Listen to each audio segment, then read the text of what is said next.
could join us. And Andrew, why don't you go ahead and take it live? Excellent. Good afternoon and welcome to the first Our Power Lunch of 2022. This is a tradition that we began last year and that we found to be a wonderful, then it was Fridays tradition. We may stick with Mondays. We'll see how it goes, but I wanted to seize the moment because there's a hot issue that has come before the legislature that many of you who are here today and many others have taken a great deal of interest in. And that is a new bill. It's LD 1959, proposed by the governor with the sponsor being Stacey Brenner. And it's coming for public hearing to my committee, the Energy Utilities Technology Committee, very soon. So welcome to the first Our Power Lunch of 2022. And to talk about that bill, we are very fortunate to have with us Dr. Gordon Weil. Dr. Weil is an advisor, a longstanding advisor to Our Power, and his resume is impressive and would take more than the hour we have to really go through. So I will just say that Dr. Weil was Commissioner of Business Regulation for the state of Maine. He was the director of the Office of Energy Resources. He served importantly, as the first public advocate of the state of Maine. He also led the negotiations that created the Unified New England Power Grid, ISO New England, ultimately, and has served on numerous regional energy bodies. Dr. Weil holds a PhD from Columbia University in public law and government, but I believe that he still considers his real alma mater to be Bowdoin College. And I'll stop there in the interest of time, but there's so much more I could say. Dr. Weil, we're very fortunate to have you with us. Very grateful for your taking some time here. And you will be walking us through LD 1959, your impressions of it. And we'll have time during the second half of this 1 hour power lunch to ask you questions, and very much looking forward to that. I encourage folks to use the chat function to post questions as they come to mind during Dr. Weil's presentation. And we will look forward to that discussion in the second half. So without further ado, and I guess I should also say happy Valentine's Day to everyone. Hope you find a little time with your loved ones today, near and far. And with that, Dr. Weil. Good morning or good afternoon. And I appreciate your interest in what I have to say, and certainly the interest of anybody who sees the recorded version of this. I want to make just an opening remark that some of what I'm going to be talking about, much of what I'm going to be talking about, was covered in an article yesterday in the Maine Monitor, so that if you want a print record of at least the major points, you can find it in the magazine version of the Maine Monitor. Steve Weems has it in his hand. Before going through this more or less in order, I'd like to make some general observations about this piece of legislation. It is a process without a defined end in terms of time. There is no indication as to when a decision would have to be made at the end of the process that's described in the bill, and therefore it is inevitably a process that will take time, will delay immediate action on dealing with the problems that are faced with the two major investor-owned utilities. And that's worth noting as we go through where the time lags are. Secondly, and I think very importantly, is the bill removes from the process after the bill were enacted by the legislature itself. There is no further role for the Maine legislature in this legislation once the bill is passed. The authority passes to other people, and most of those people are appointed by the governor and could in fact have been appointed by a governor in a single gubernatorial term. So a single governor could appoint everybody who has a decision-making role in this process, or a majority of the PUC, for example. So the role of the governor is very significant, while the role of the legislature is negligible. And there is no role for the public at all in the process. There is no place, maybe the PUC will hold pro forma hearings or allow people to intervene in its regulatory process, but there is no public input, no public reaction, no public decision on these matters. And finally, the bill provides an extremely extensive range of powers to the Public Utilities Commission, a body, after all, a non-elected, appointed body that is given a huge amount of authority under the bill. Interestingly enough, as we'll see, some of this authority that's given to it, it already has. It just hasn't used. And presumably, the bill would serve as a spur to it taking action, but it could do some of these things, many of these things on its own, if it undertook to do so. So these are my general observations. Now let's look at key parts of the bill. Let's look at section 1A of the bill. And this touches on a matter of particular interest and concern to me. As you'll notice, the rules which establish minimum requirements are for a transmission and distribution utility. That means it includes not only CMP and Versant, but 5 active consumer-owned utilities already operating in the state.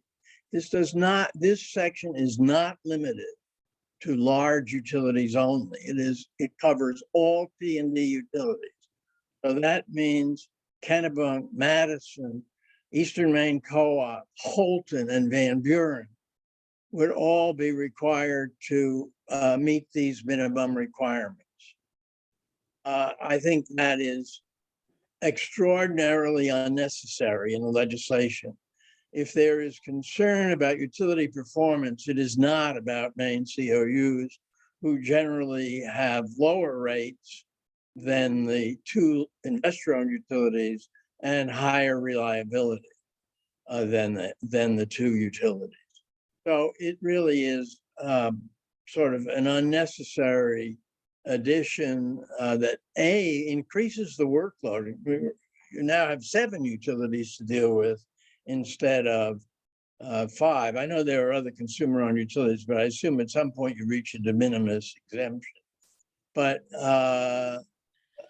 for 7 utilities instead of 2, which are really the matter of interest. So I think that is a significant drafting error that was perhaps not unintentional, as we'll see at the very end where this all comes out.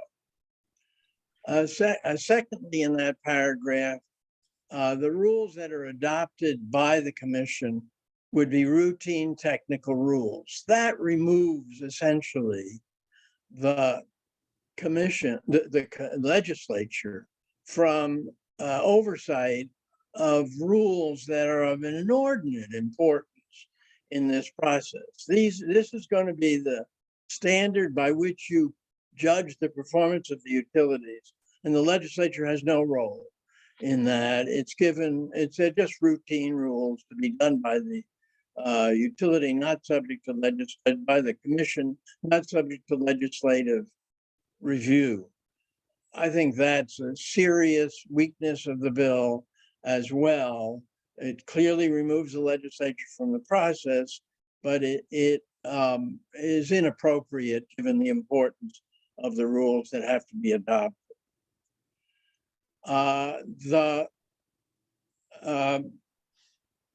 We then get into the section of what the rules need to address.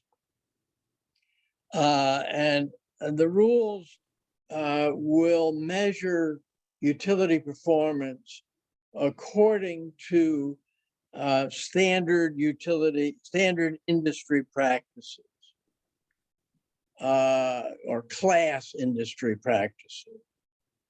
That is an undefined term, and it's a questionable term. The industry practices governing IOUs are mostly established by something called the Edison Electric Institute, which is a trade association of investor-owned utilities.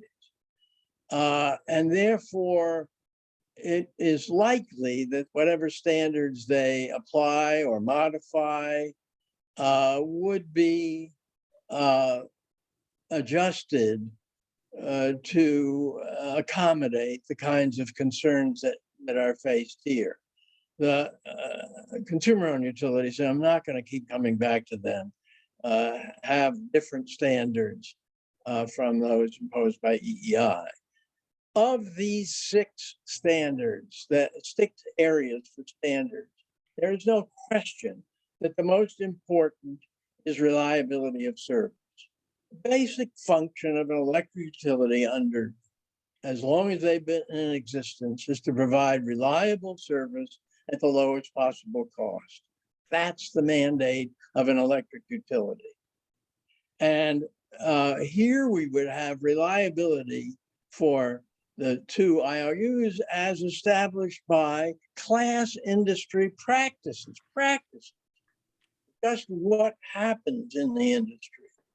And Dr. Weil, if I may, I apologize for the interruption, but I think what we're looking at is an edited version. Someone had wishfully added in best in class, but I think the actual bill proposes standard industry practices. That's what I have in my copy of the bill, but I saw that and I said, well, moving target.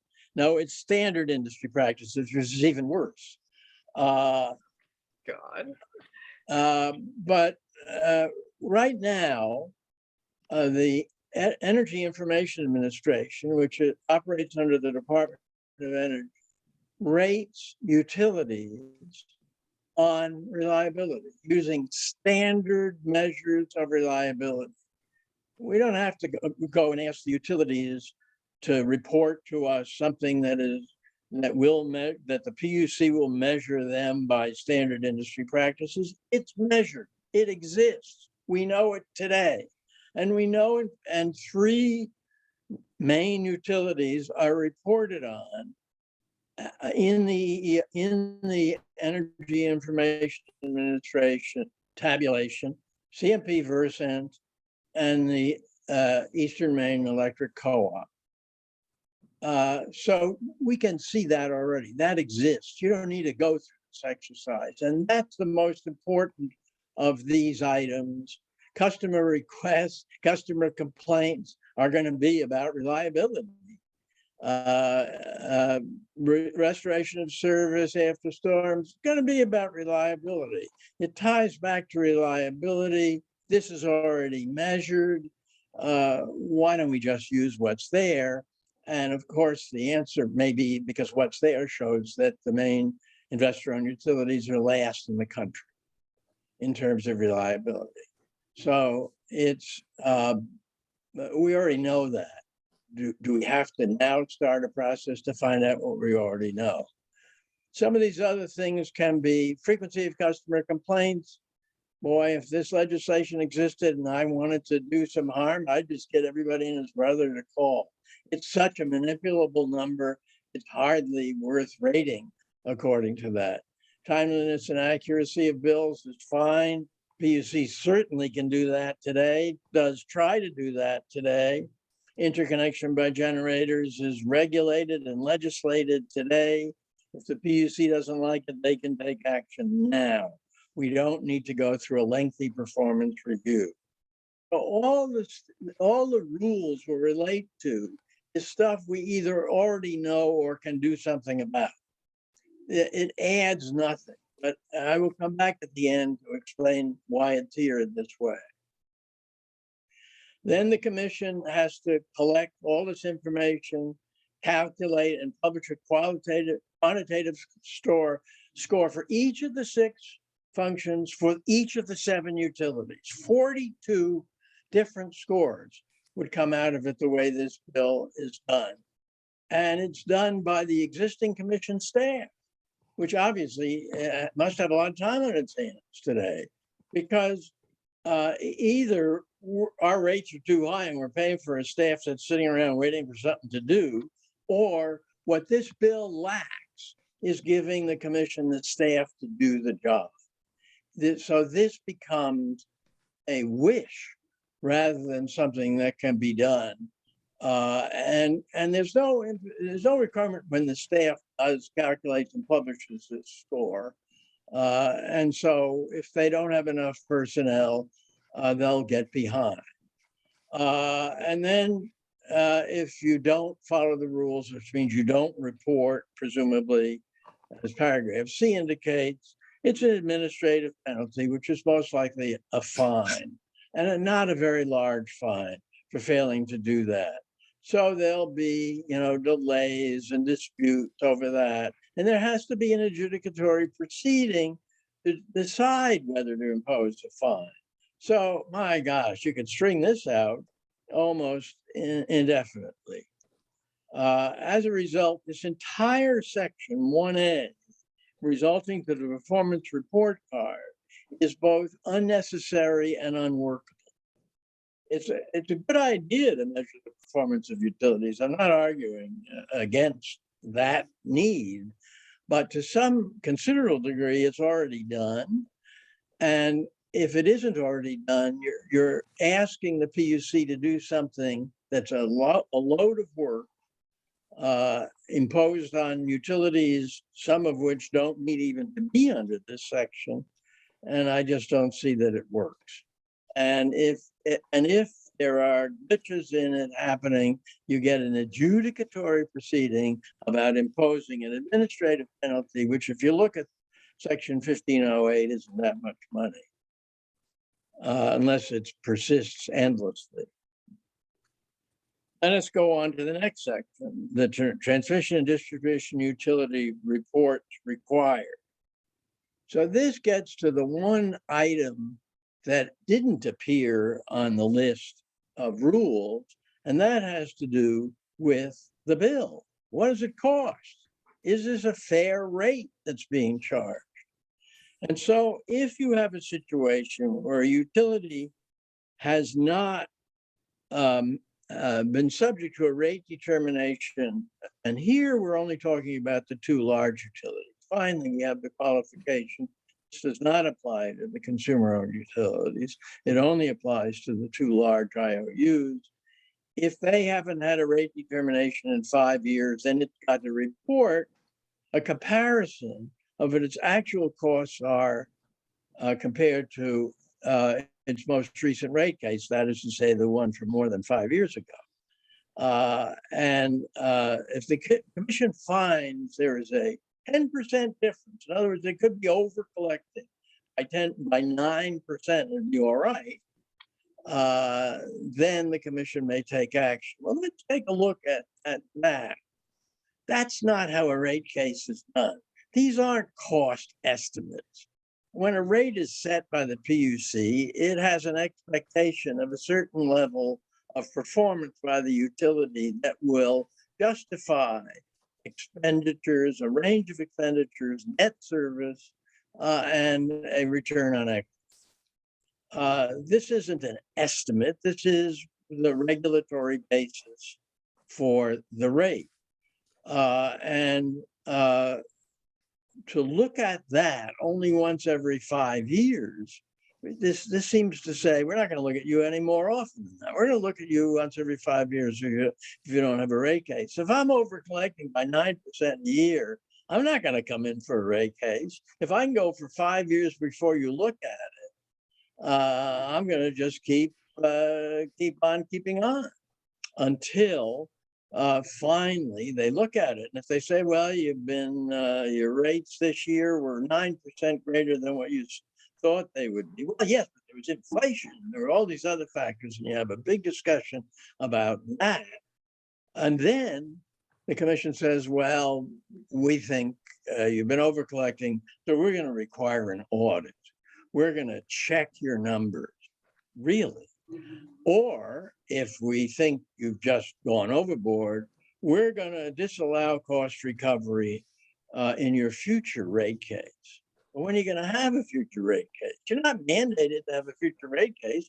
Commission can start one, but this is vague and allows for a significant amount of overcollection for a considerable period of time. I think this section, incidentally, doesn't take place until January 15th, 2024. So the 5 years begins then or what? Unclear. But January 15th, 2024 is about 2 years from now. People aren't happy now with their rates. And in this, I have to add a personal footnote. When we were working on creating the transmission system that led to ISO New England, we could see what wires were as a part of total cost of service to a customer. And generally in New England, the range at that time was probably no more than 20% of the bill was wires, and the rest was power. So power became competitive as a result of the Energy Policy Act, and wires remained a monopoly of the utility. They retained ownership in New England of their wires, but a system was set up for administering transmission. If you look at your CMP bill, as I do,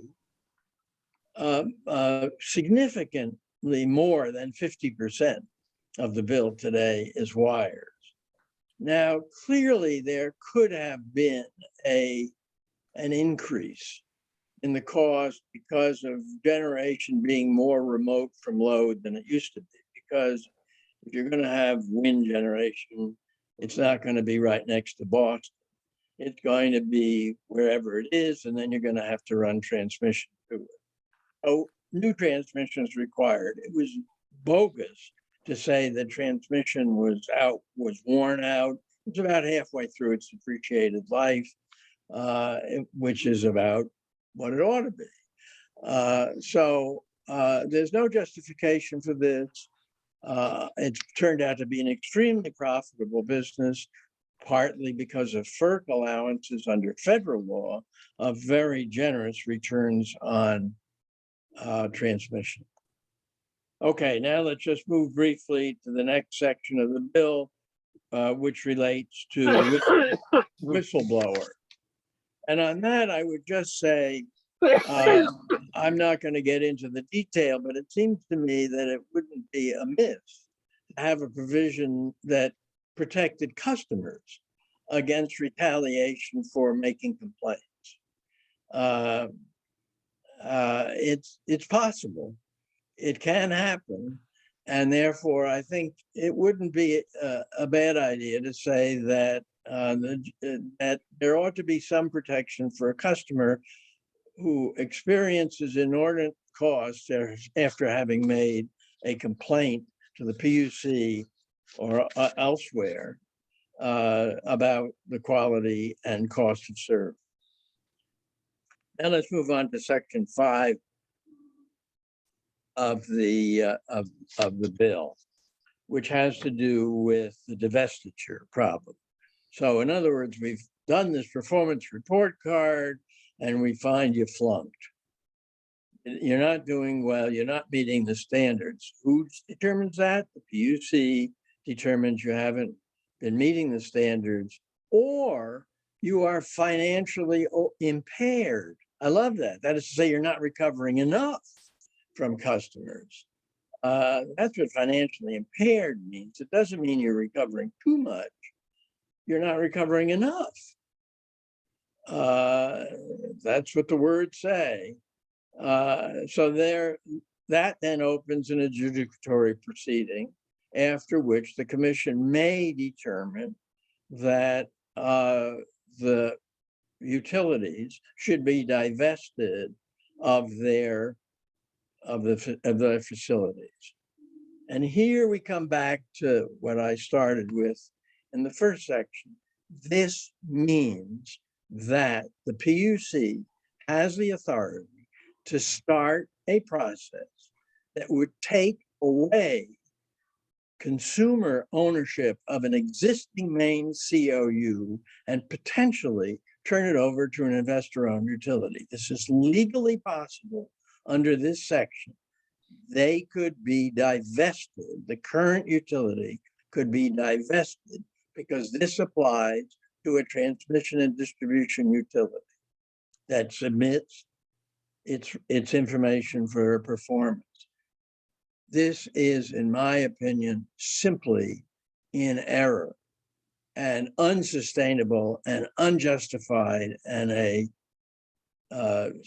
hidden attack on the existing COUs, which would already have the burden of quarterly filing their report card, but could, if the commission felt it failed to meet the standards, could have it divested. And clearly it's possible that the divestiture could go to an investor-owned utility. Not a limit, but the divestiture goes to a consumer-owned utility. So it makes the decision, it conducts an adjudicatory proceeding, months and months, where it decides whether the utility ought to divest. And it would then consider to whom it should divest, and it could request proposals to take over the utility from qualified buyers interested in acquiring a T&D utility, or it could consider proposals not from a consumer-owned quasi-municipal corporation. It could consider whether it should accept proposals from such a body. It shall consider proposals to create a consumer-owned utility. Well, who is authorized to come up with that proposal? Why, it's a 3-member body, and the 3 members include a majority of the 5 members being appointed by the governor, and the other 2 being appointed by the public advocate, who is appointed by the governor. Not a lawyer. I know something about what I learned over the years looking at Maine law, and I think it's a worthwhile question for counsel whether the public advocate can make such executive appointments. That it is, in my view, possible that only the governor can make appointments of this nature. And that, I think, is worthy of attention. But in any case, directly or indirectly, the governor is making the appointment. And then, so they're going to create this 5-member committee to work on creating a consumer-owned alternative that can then submit a proposal against those from other qualified buyers to acquire the assets that will be divested. So how do you do that? Well, you have to hire experts and work on making a proposal and determine how you're going to finance it and transition it and staff it. All that's been addressed in the Pine Tree Power Bill. But all that has to be actually done. And how do they do that? Well, the commission is going to provide them sufficient financial support. What is sufficient financial support? There's no fiscal note here. There's no indication that the PUC would be funded for that. And if they're funded, then whatever they're funded for constitutes sufficient financial support.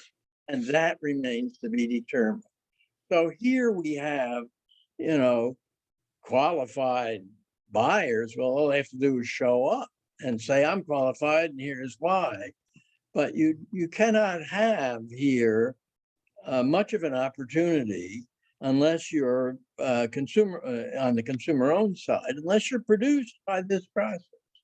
And this process is one that sort of keeps one arm tied behind your back. So the commission, then moving on to subsection 3,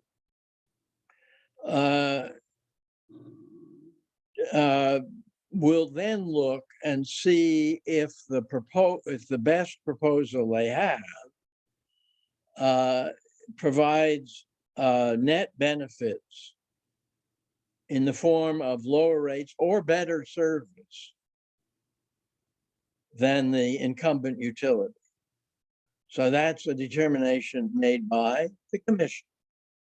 So here you have a subjective determination to some degree being made by the commission about whether any of the alternatives provides net benefits. And if it does, the proposal will obviously include a purchase price. Is that fair and reasonable? Well, let's say the commission says, in our opinion, it's not. We received no fair and reasonable purchase price. They're not fair to the incumbent utility. That kills the process right there. That's all it has to do is say, in our judgment, this isn't fair and reasonable.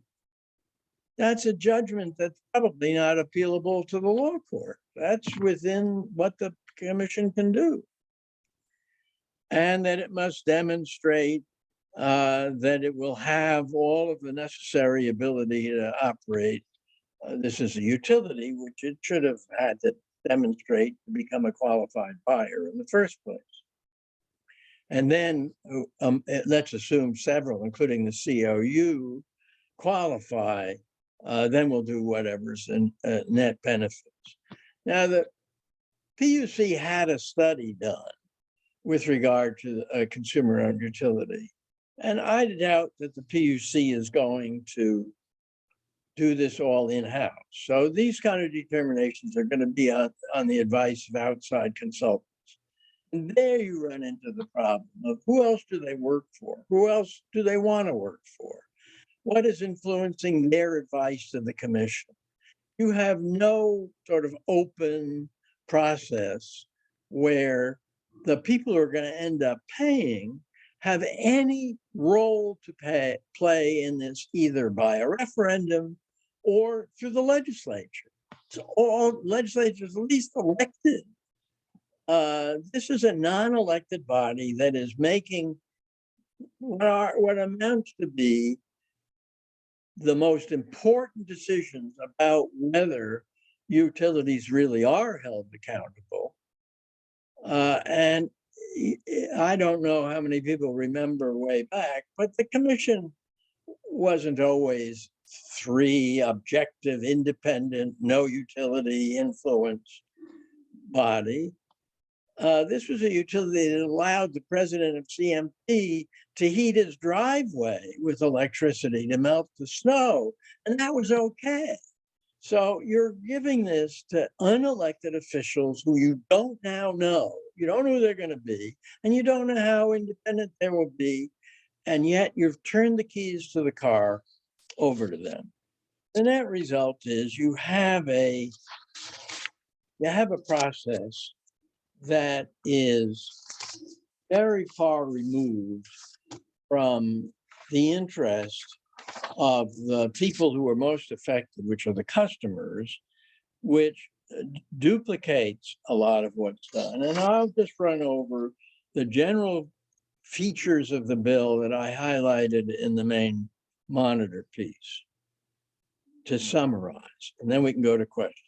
1, it gives enormous powers to the PUC without adding to its staff or expertise. 2, it provides for performance testing and eventual divestiture of Maine COUs, which have presented none of the problems the bill addresses. 3, it strips the legislature of all powers over the process. 4, it complicates and delays the consideration of a statewide consumer-owned utility. 5, it is a lengthy procedure, possibly endless. There are no deadlines in this bill for the completion of anything. It would ignore existing performance failures and ratings and start with a blank slate. So it doesn't matter how bad you are today, however bad your reliability is, we're going to start measuring your reliability from the time this bill goes into effect. We're not going to look back and say you have years of being 50th in the country. You have a blank slate. You just start from where you are now. This is hardly a useful way to judge performance. 7, it would do nothing about rates. It really doesn't. Even cost is an alternative in the ultimate determination of whether a replacement is better or not. It doesn't look at rates, doesn't weight rates, when we know there's very good reason to believe that any COU should have lower rates than any IOU because their cost of money is less. 8, it would make divestiture a distant and unlikely possibility.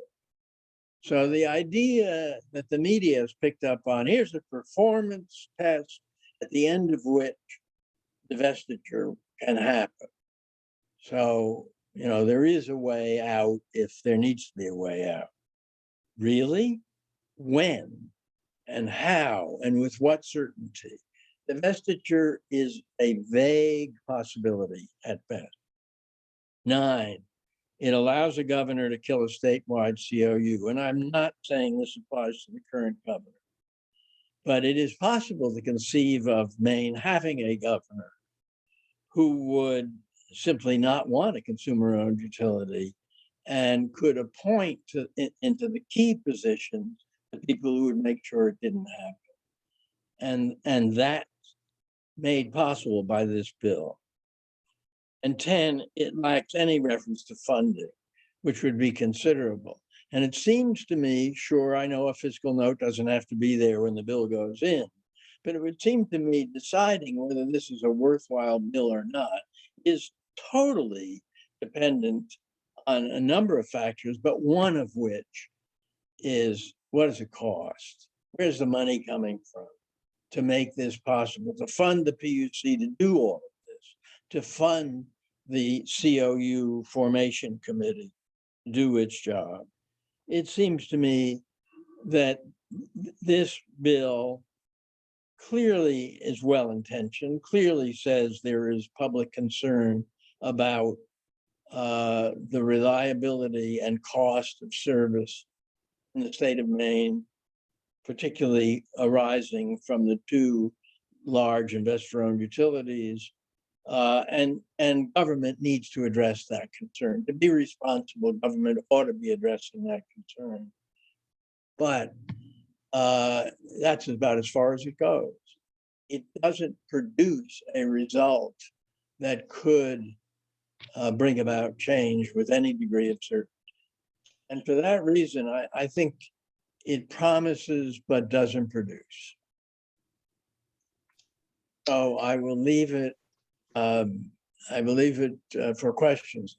There's another aspect of this bill which a number of you have already commented on, and I am not commenting on, which is the politics of it. Why was the bill presented in this form? I'm not getting into that, and I'm not going to render an opinion on that. I think the bill in this form is not workable, and that's as far as I'll go. Great, thank you very much, Dr. Weil, for that very technically detailed overview and the summary at the end. I did take the liberty of just lifting that summary from the article and putting it in the chat so people can refer back to it. There have been a number of questions, and I encourage people to raise their hand if they want to ask their question or make a quick comment briefly directly. I guess I went too long, so I'll answer briefly. We do have limited time, so we'll try to be fairly quick. Wayne Jortner asks, with respect to Section 5, and of course, he was with the Public Advocate for many years. Since the PUC can bring in any utility for a rate case, and presumably would do so if a utility were seriously over-earning, how does that section do anything more than reiterate the PUC's existing authority? Well, it does less. The question is whether the PUC would interpret that as displacing the need for it to do that. But that's exactly, Wayne makes exactly the point I was hoping to make, which is PUC can already do this and better. Great, thank you. And Steve Weems of the Solar Energy Association of Maine asks if there is a way to make the standards and the process and the remedial action useful, or if this is really such a severe indictment of the PUC that we should give up hope on that and perhaps work on reforming the PUC or some other project instead. That's a big question. I think with regard to what the PUC is tasked to do with the report card, I'd much rather, I think it would work better if the legislature were more precise as to what it wanted the PUC to do. This is very vague and duplicative of its much of its existing authority or of the EIA's reliability rating. So I think to some degree, this wastes time and effort on the part of the PUC. And I do think implicit in the question is, should the legislature take a look at the PUC and in the light of what's going on, say, are we asking it to do the right thing? Are we assigning the right tasks to it? I think that would make sense. Great, thank you. And Ken Colburn, who was with the Regulatory Assistance Project, a former regulator in New Hampshire, and member of the Energy Working Group of the Climate Council, had a comment or two to add. Ken. Thank you, Seth. I want to commend Gordon for his list, and it reminds me of that old saying we are all familiar with about necessary but not sufficient conditions. Gordon's listed a number of necessary changes, but it occurs to me there's at least a few that need to be added to that list in order to approach sufficiency. One of those, one category of them, if you will, is the fact that in the first section, the performance report card, my God, it is backward looking. It's rates and reliability. Important to us today is resilience, how fast you get back once you have been out. What about adoption of storage, not just interconnection of generators? What about innovation in load shaping, in microgrids, in islanding?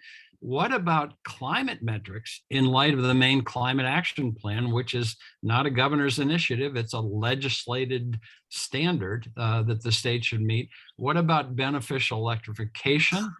And what about cost control? Many of you are familiar enough with my rhetoric to have heard in the past that I refer to the last 100 years as being managing supply to meet demand, and the next 100 years managing demand to meet increasingly intermittent supply. What in this bill requests or asks or seeks progress in that latter category of managing demand? Nothing. On top of that, and this is more akin to some of the things that Gordon shared, there's by creating this churn at the PUC, which is not a deep PUC in staff, either in number or in experience, you create that much more opportunity for regulatory capture. A quarterly report among a lot of people who suffer from information asymmetry is simply going to lead to regulatory capture.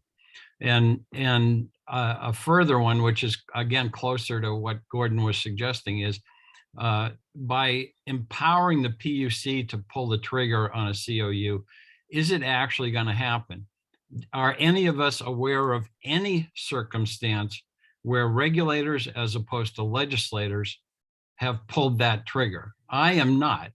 And I hail from New Hampshire originally, where we do this about every decade, in terms of divestiture and accepting, what do you call it, securitizing standard costs. I mean, it's embarrassing. And I don't see this or any PUC pulling the trigger on what is essentially a legislative policy call. So there's a couple of quick ones. There are other finer points, but I hope that also illuminates and elaborates on why this bill has such serious shortcomings. Thanks. Thank you, Ken. We'll go next to John Brodigan. Yeah, thank you, Seth, and thank you, Gordon. And I'd like to second a lot of what Ken just said. And I have a question that's kind of a little bit in the weeds, but I think it's still important to answer. And that is that the committee of 5 that would be charged, assuming all of this worked in a way that was favorable to the outcome of a consumer-owned utility, the committee of 5 that has the charge of looking into this, its charge is on behalf of a potential municipal based community consumer-owned utility. And even if everything in here happened, wouldn't there still need to be legislation to actually create that entity?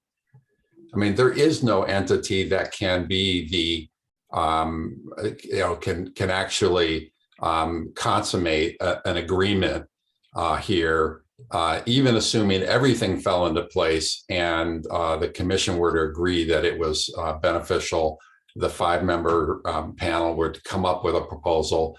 There simply isn't an entity that can actually be on the counterparty of an agreement like that. I think in almost all cases, you're right.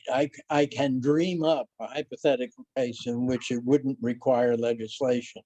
No legislation was required to create a rural electrification co-op, for example. That was a federally authorized activity, and so maybe you can find some hypothetical way to do it.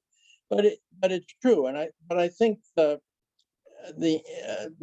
sense of the bill is if it goes through all this way and has been approved at the end of this process, that this new utility ought to be there, that then the legislature would go along and pass the necessary legislation. I would like to just comment, particularly since you agreed with the previous comment, I agree with the previous comment as well, except that makes it even more impossible to do this if you look at more of those standards. And I think the attempt here was to keep this within the realm of what was familiar to people in terms of regulation. And even that you can't do much on a quarterly basis with reporting and report cards and 7 utilities and all that. I think it's dead at the start. If you add other concerns, which are policy concerns that need to be looked at, then I think A, the PUC is the wrong body. That's definitely a legislative function. And B, it makes it even more impossible. Valid points, though. Thank you. I am interested in your thoughts, Dr. Weil, on that last section, which Andrew, you might just bring it up. You may have touched on this, Dr. Weil, but I just wanted to clarify the very last section that talks about climate. Essentially, as I read it, is looking only at climate efforts with respect to the hardening of the grid, the protection of the utility's own assets.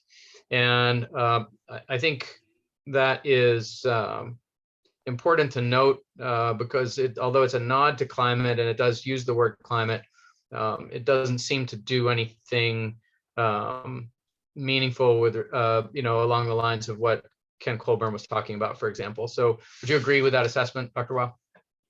Absolutely. And it doesn't, it appears to me that that's there to wave a flag and say, yeah, we're concerned about the climate, but that it's really not relevant to the main thrust of the legislation, which is meant to do something. This is a plan. And then the commission may take action that it determines is reasonable. We're back to the commission doing what the legislature should do. The legislature should say, this is what we want you to do, and this is when you want to do it, well, when you want to do it by. Right now, this is a gesture, but I think it doesn't have teeth. Thank you. And presumably the utility would have every incentive to take care of its own assets. Thank you very much, and wouldn't need us to tell them to do that. Would you agree? I do. There are some questions about intention in the bill. I know you alluded in your article to that. You didn't want to comment on the politics per se, but let me ask if you see potential consequences for the Our Power effort to create a more meaningful nonprofit, independently operated utility as proposed in the referendum. If this bill or something like it were to pass, do you anticipate, as a longtime observer of politics, a writer for Washington Post and the New York Times and many other outlets here in Maine, that there might be an unintended policy consequence down the road? Did not write for the New York Times. Sorry about that. They were our competitor. I wrote for the Post and the International Herald Tribune, That's which right. is partly owned by the Times. I'll just state fact.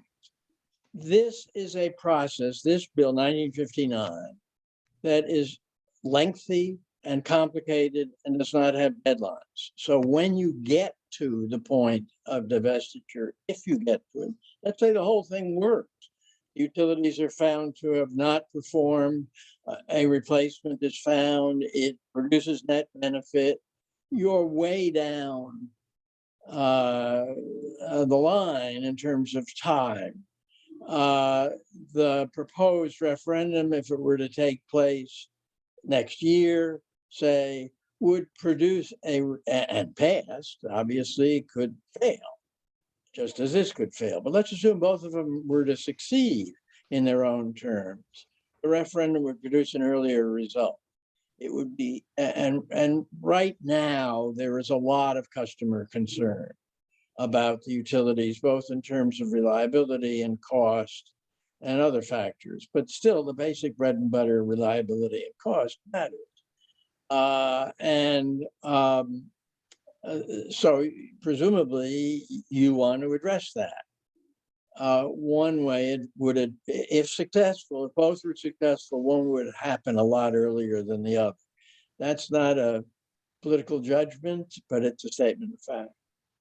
Thank you. I'll go to Steve Weems in a moment, but there have been two questions about the price. As you recall, there's a mechanism for establishing the price through a refereed process in the referendum, as there was in 1708. This ponders a different kind of acquisition. Do you see an advantage of any advantage to one or the other in terms of getting the best possible price for ratepayers if there were a consumer-owned utility to be established? I expect that the referendum proposal would have a better chance, but I'm a bit cynical. I think inevitably, whichever process you use, you end up in the law court. I don't care whether you say we're going to come up with a fair price. People will litigate as far as they can litigate on this. So once again, going back to my question about what gets you there faster, the referendum gets you there faster. At the end, the price will be the price. If it is a consumer-owned utility, in my view, by definition, over any reasonable period of time, and I think even the PUC's expert said this, it's cheaper. It costs customers less. So why don't we get on the road to lower rates as soon as we possibly can? It seems to me to be logical to do that and not create a process that is more cumbersome to get to an ultimate adjudication of whether this is a fair price. There are Great. standards that apply. This is not the first time in the world that this would have ever happened. So we know something about how the process plays out and how a utility ought to be compensated, and it ought to be compensated fairly. Nobody's talking about just taking it. I like to think of it. Let me give you, though, one suggestion that you haven't heard. We have 1 minute, and I want to make sure we get to Steve Weems' question. Okay. So very quickly. Quickly, Yeah. if you go forward with the process, it's likely the foreign owners will come and try to negotiate a deal with you.